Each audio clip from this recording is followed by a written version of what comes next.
বাঁদর কি বোঝে যে আদতে মুক্ত কি? Let me come to the point.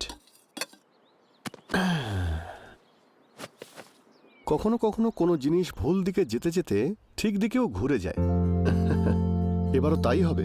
তুমি হয়তো এখন এটা ভাবছো যে হায়দ্রাবাদের একজন বড় ডাক্তার আমাকে এখান থেকে বিয়ে করে নিয়ে চলে যাবে।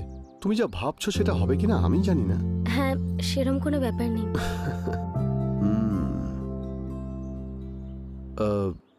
তোমায় একটা কথা জিজ্ঞেস করবো? প্লিজ তুমি রাগ করো না। আসলে আমি দুদিন আগে তোমার একটা ছবি পেয়েছিলাম। তার কয়েক ঘন্টা পরে আমি তোমার এখানে বিজয়ওয়াড়াতে চলে আসি। তুমি যেখানেই যেতে সেখানেই আমি রোড সাইড রোমিওর মতো তোমার পিছু নিতাম। তোমার সঙ্গে ডিরেক্টলি কথা বলার চেষ্টা করেছিলাম, কিন্তু তুমি যাতে ভয় না পেয়ে যাও সেই জন্য আর বলিনি।